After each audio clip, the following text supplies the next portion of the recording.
Perkenalkan, nama saya Gratianti Plena Serang, NIM D1B1 18026. Saya membuat video ini untuk pemenuhan tugas mata kuliah analisis jaringan tanaman, tanah, dan pupuk. Judul tugas ini adalah pengukuran standar internasional dan non-standar internasional beserta contoh konversi non-standar internasional ke standar internasional. Yang pertama, Satuan Internasional atau SI. Pada tahun 1960, sistem internasional diresmikan dan dinamai Sistem Internasional de Units, yang sekarang dikenal dalam semua bahasa sebagai SI Unit. Sejak saat itu, sistem internasional telah diadopsi secara resmi hampir di semua negara kecuali Amerika Serikat, Liberia, dan Myanmar. Satuan internasional adalah bentuk modern dari sistem metrik dan saat ini menjadi sistem pengukuran yang paling umum digunakan. Satuan SI dibagi menjadi 3 kelas, yaitu satuan dasar, satuan turunan, dan satuan tambahan.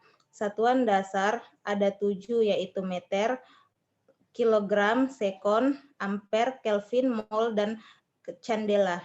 Panjang mempunyai satuan meter dengan simbol M, massa dengan satuan kilogram mempunyai simbol kg, waktu mempunyai satuan sekon dan simbol S, tegangan satuannya ampere, simbolnya A, suhu satuannya Kelvin, simbolnya K, jumlah zat satuannya mol, simbolnya mol, dan intensitas cahaya satuannya candela dengan simbol CD.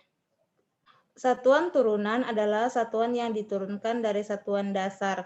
Misalnya luas dan volume diturunkan dari satuan dasar panjang dan massa jenis diturunkan dari satuan panjang dan massa. Luas satuannya yaitu meter persegi dengan lambang meter kuadrat.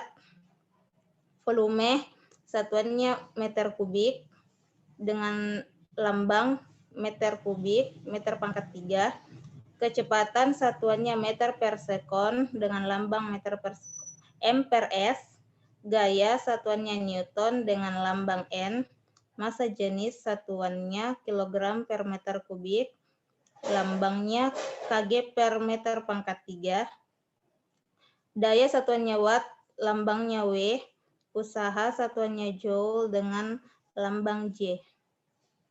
Satuan tambahan yaitu satuan yang belum diklasifikasikan sebagai satuan dasar atau satuan turunan, yaitu sudut panel dengan satuan radian dengan simbol RD dan sudut padat dengan satuan steradian dengan simbol SR. Satuan non-internasional atau non-SI. Satuan non-SI atau sering disebut satuan tidak baku adalah satuan yang menghasilkan ukuran yang berbeda antara satu orang dengan orang lainnya. Jenis pengukuran ini biasanya dilakukan dengan menggunakan jengkal telapak tangan, lengan, hasta, kaki, kaleng, dan lain-lain. Konversi non-SI ke SI. Satu kaki sama dengan 1 feet. Satu kaki mempunyai ukuran kurang lebih 30,48 cm. Satu kaki atau 1 feet diambil dari ukuran panjang telapak kaki orang zaman dulu yang panjang mencapai 30,48 cm. Satu jengkal mempunyai ukuran kurang lebih 22,86 cm. Satu jengkal berasal dari panjang telapak tangan orang zaman dulu yang dilebarkan dari ujung jari jempol sampai ujung jari kelingking. Satu hasta mempunyai ukuran kurang lebih 45 cm. Satu hasta berasal dari ukuran panjang India pada zaman dulu. Ukuran satu hasta diambil dari lengan mulai dari siku sampai ujung jari tengah. Sekian presentasi dari saya. Kurang lebihnya mohon dimaafkan. Terima kasih.